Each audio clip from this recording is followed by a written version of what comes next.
Hi everyone, I know it's been a while, I'm guessing over a month, but do not worry, I intend to fully update you on my move to California. Since my last update, the UK has been in lockdown. In terms of my work, I've just been working from home, which isn't too strange for me, considering when I wasn't travelling, I was working from home anyway. The only bizarre thing is I've not been used to being at home all the time. So that has been an adjustment. However, I would say in terms of my energy and how I felt during the lockdown, actually pretty good. I've come to realise that clearly I was extremely tired, and the every week travelling, getting on a flight, being on different time zones, not having a regular sleep pattern had really taken its toll on me. So actually this time in lockdown has given me time to relax, have some routine, work out regularly, sleep regularly, and yeah, I've not been bored. Lots of things to do around the house, so all good. And lastly, the weather has been surprisingly nice in the UK, and part of the reason I've been looking forward to the move to California has been the California sun. And who knows, I don't know if it's to do with the reduced pollution, whatever it is, but the UK's weather has been a lot nicer than we're normally used to. Right, I know you must be thinking, so what is actually happening with our move? Are we even still going? In the last update, we were in a minor dilemma. The travel ban had started, we knew we couldn't go to the US, and at that point the shipping company was booked to come in, pack our house, and we had agreed with my company that they would pack our things, put it into UK storage, and that the new tenants would move in, and then we would go into temporary accommodation. And we weren't really sure at the time what was the best thing for us, because packing our house, going into temporary accommodation in the UK, and we didn't know how long it was going to be. Well, then the lockdown happened, so that made the decision really easy for us. We basically couldn't move, and that put everything on hold, and that's been about 7 weeks, 8 weeks now, I think. So it is now the end of May, and last week Boris eased the lockdown, didn't ease the lockdown. It was a bit of a confusing time, people don't really know what's going on, but essentially the shipping company are back at work in June. Therefore, we've decided that they're going to come, pack our house on the 4th of June, and that our tenants will move in on the 8th of June. So that's the current plan. So you must be thinking, are we going to California then? No, not yet. The reality is, given the current situation, we really do not know when we're moving to the US, and we've taken the decision just to move on, get the tenants in, and go into temporary accommodation. And yes, it could be that the borders open in a couple of months, so yep, great. Or it could be 6 months, a year. We really don't know. There are lots of things that we're actually waiting on to be able to go to the US. Now, it's not just the borders opening, it's also the the visa offices opening again so that my husband can get his visa. And then even if the US open their borders, California state might not be letting us in.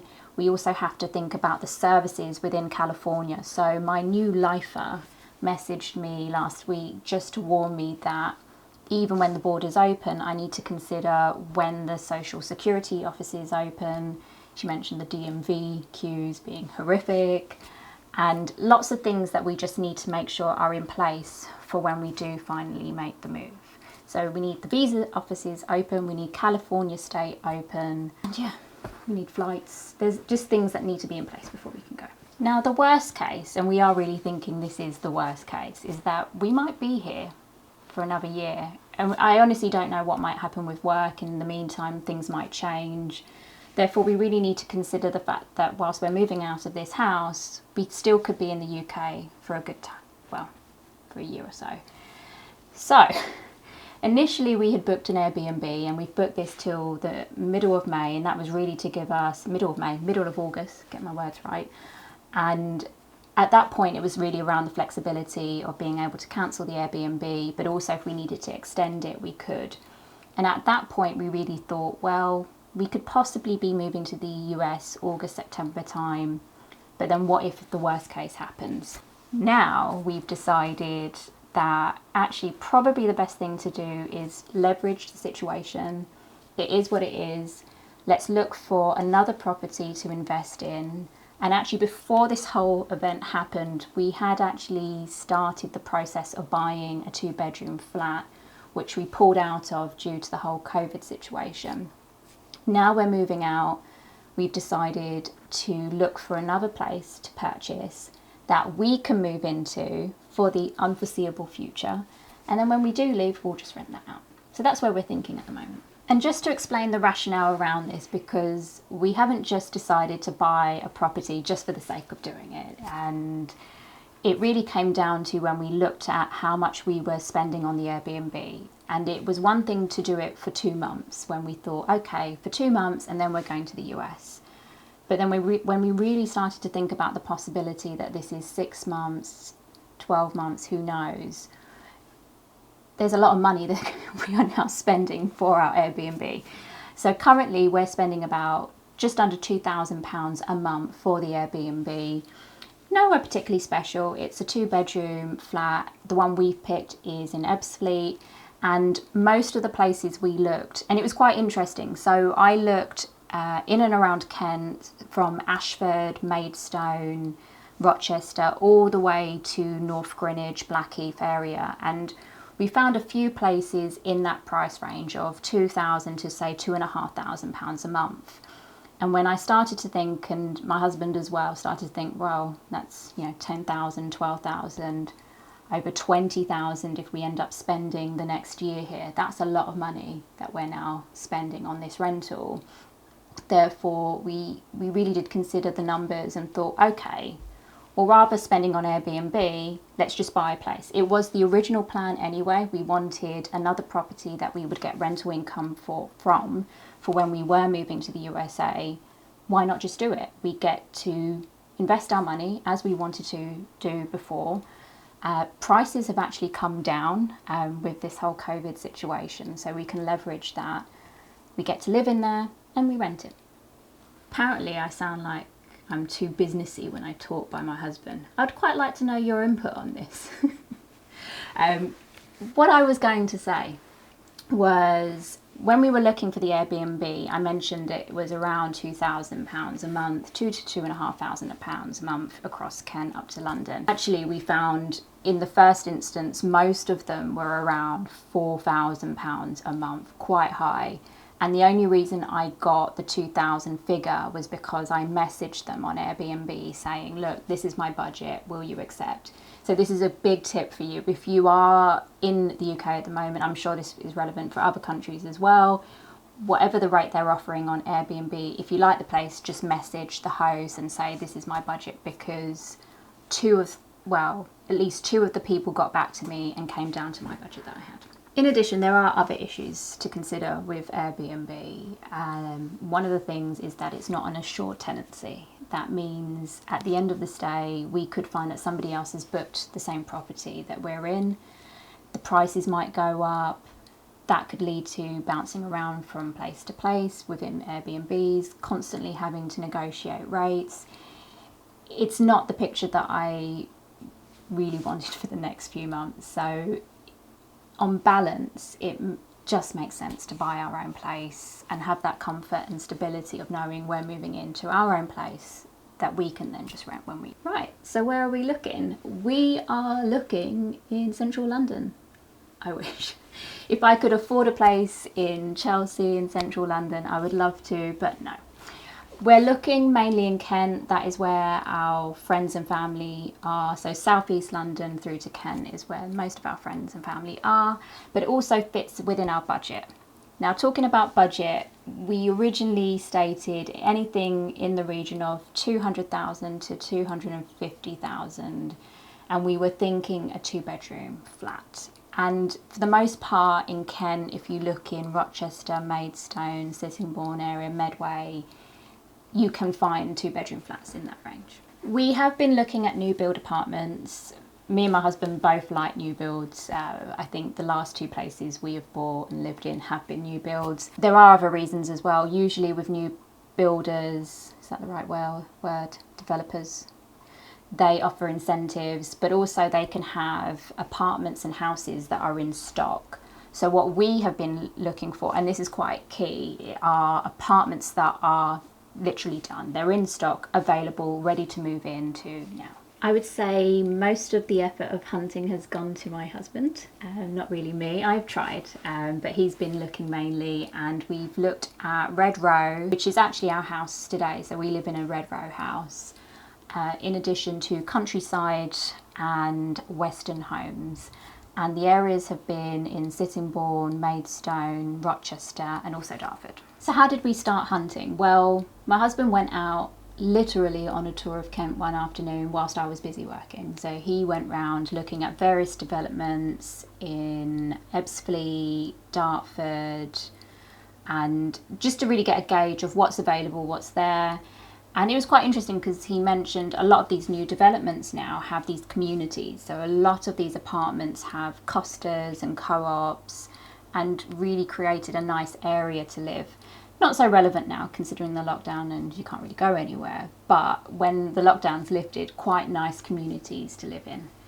He then found the Redrow development in Sittingbourne, not far from where we live, and they had 2-bedroom apartments ready-made. So they had 2 available, and they're called their ready-made apartments.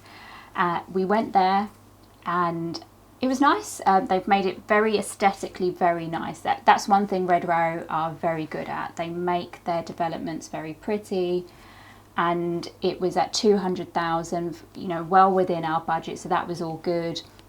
The sales guy had, well, okay, let me back up.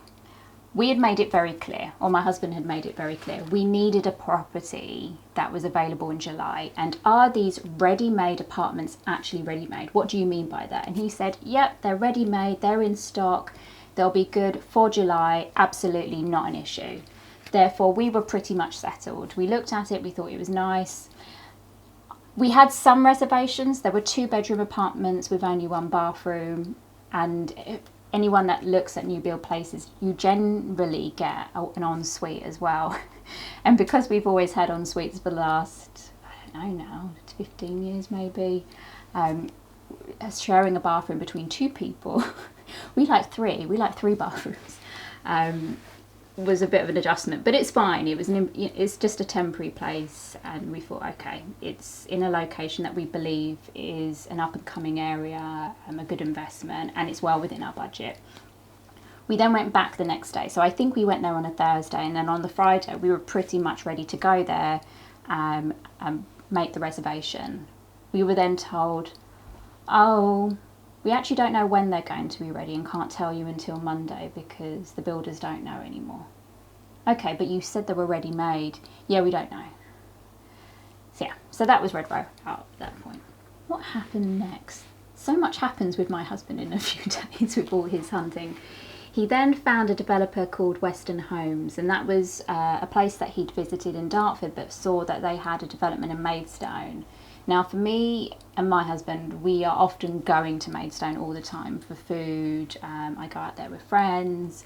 So it's an area that we would choose to live in. And in fact, a few years ago, we was looking at buying property there. So for us, the location is good. And the apartments looked really nice to a very high spec. He kept pointing out the quartz worktops, which I really like. And that was standard. So what they give you as a standard in the apartments were more than what other developers were offering, or at least it seemed.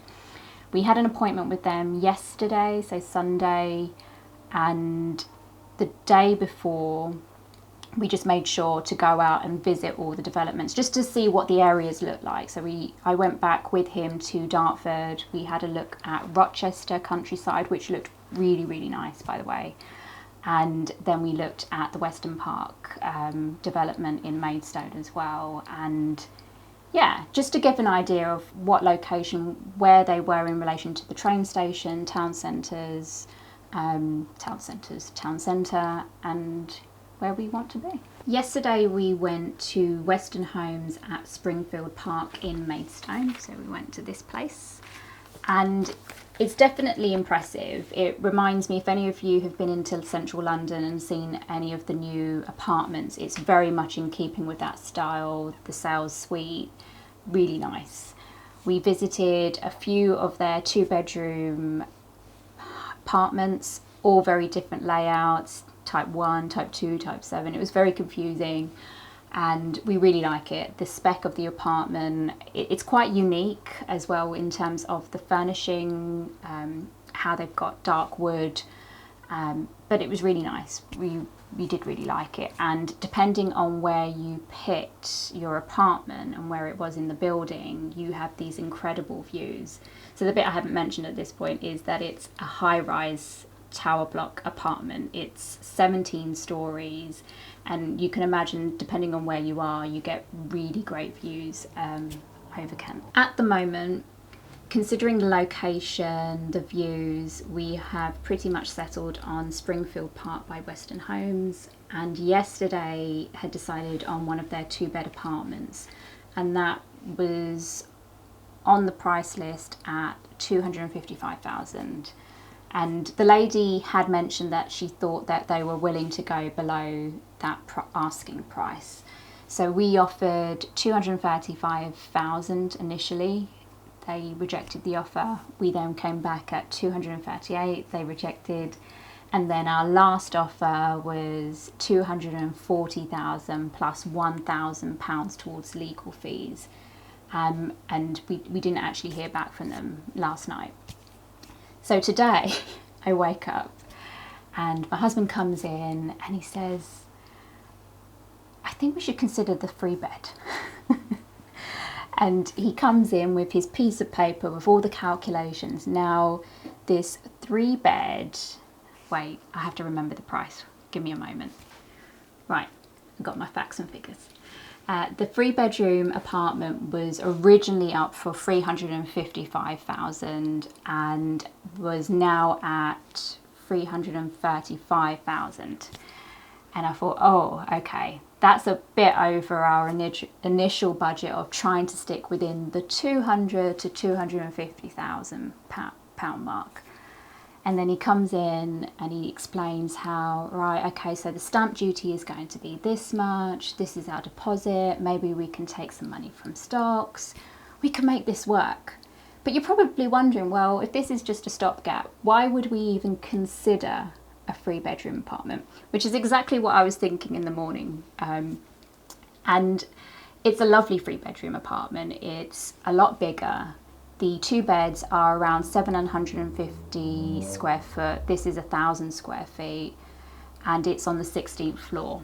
The apartment we're looking at the moment is on the 12th floor. This is on the 16th floor, but then you get the whole length of the apartment block, and you have this massive terrace, and I will show you pictures of this. It is amazing. And I knew at this point, I didn't have to go. I didn't need to go and view the apartment at this point. I knew we were going to like it. Much more spacious, you're up high, huge views, a huge terrace. We work out a lot at home, and we were thinking, well, if we're stuck here for a while, we've got this terrace that we can do our workouts on. And I thought, okay, how do we make these numbers work? Stick with me here, because that's what I had to do this morning when my husband was taking me through the calculations. He comes in with his piece of paper saying, okay, so it was at 355, it's now at 335. And because from yesterday, we could see that they were generally offering an extra 5% off all of their properties. That brought it to around 320-ish, 319,000. So he comes in saying, well, if we can get it at about 316, 318-ish, we might just be able to make this work. Now, the biggest factor here was actually the stamp duty tax that we have to pay in the UK. And the way that it works is a bit different when you own more than one property. And this is partly why our budgets had been set due to the threshold. So at Sittingbourne at 200,000, we were looking at 6,500 towards stamp duty, which is fine at that point. No one loves paying stamp duty. Then with the 2-bedroom apartment in Maidstone at 250,000, we were looking at 9,500. But with this 3-bedroom, if we could get it at 19,000, we were looking at 15,000 tax. That's a lot to consider, but with his calculations, he showed that the amount of the 15,000, the amount we would need to put towards deposit, what we've got in savings. There was some weird math logic discussing the rent, how much we believed the property would be likely to be rented out. We, in a weird way, we convinced ourselves that it was at least worth seeing at this point. So what the heck? We decided, let's phone her back and say, can we please see the 3-bedroom apartment today? We went there this morning, and I knew straight away she was smiling, and she said, look, I'm not going to say anything. I'll just let the apartment talk for itself. So we went up to the 16th floor, and there's only one other apartment on that floor. So the others had 6 apartments, on the lower levels. On this, there's only 2. Walk in, and to be honest, we visited the apartment twice in the end, and every time I just walk in and drawn in one direction, and that was the kitchen living area with this huge terrace, which is about I would say, we debated, but the terrace is probably about the size of our kitchen living area at the moment, and it is huge, and it's got incredible views over Maidstone and countryside, and yeah, I could just be up there for a very long time. The kitchen itself was really nice as well. It's got an island, which I love in kitchens and I've always wanted. And I had to be really careful because it's really easy when you're looking at a place like this to think of yourself and not the fact that this isn't meant to be for us. It's a temporary place, we're renting it out. But yeah, I couldn't help but look at that, and we looked at the bedrooms. The master was nice. It's got a balcony as well, so that's what's quite nice. It's got a terrace, but the master bedroom also has a balcony. 3 bedrooms in total. And then we did, and this is where I don't know if we're just trying to convince ourselves at this point, but because we both work at home, we did realise that actually if we are here for a longer time, that the extra bedrooms would give us that flexibility rather than trying to work with the 2-bedroom flat. Yeah, I know, we're probably just making that up as an excuse, but it did mean that if we are here longer, it's a much, much more comfortable space. Yeah, I really liked it up there, and I thought, no, before we make any decisions, let's visit the other plot first, so the 2-bedroom flat. So we went back to see that. It was nice, it still is really nice. And actually, the lady's calling us, so give us a moment. Sorry, I'm laughing at myself. So just as we were recording that, the salesperson, sorry, compose myself, maybe I'm excited. So just as we were recording, the lady at Weston Homes called to confirm. I didn't speak to her, she spoke to my husband, but she confirmed that they accepted our offer, which I don't know if I got to, but we offered, after seeing the 3-bedroom apartment and the 2-bed, we made our own logic, which we were very comfortable with in the end, but we felt that the 3-bedroom was better value for money. I forgot to mention that my husband even calculated the price per square foot just to make sure that we thought we were really getting better value for money. And we offered them 318,000, and we were very clear when we left that was it. We had to get it at 318, and if we didn't, then we would just have to see if we made an offer on the other one. And she's just called now to say that they have accepted our offer. That's what I've assumed. Yes. So we're going in a minute. Okay, yeah, and we're going back there in a few hours to finalise the reservation. So we have now reserved a 3-bedroom apartment in Maidstone on the 16th floor, which is slightly over what we needed. But however, I do believe that they will rent really well. I believe there will be lots of people wanting a place like that, and I also believe with this whole situation, with more people now looking to work from home, it is a much better space. That's what we're telling ourselves. Right, so we now know we intend to put the reservation down on the 3-bedroom apartment. We'll get that done today.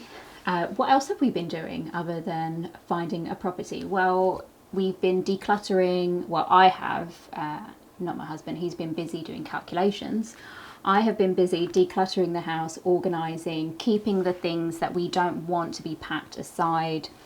And actually the hardest bit about this whole move now is the fact that we don't actually know when we're going to the USA. So everything was very clear before. We knew what was going into the sea shipping and what was going via air.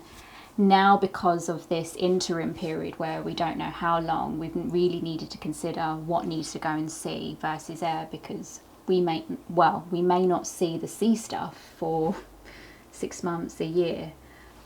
So we've really been considering that.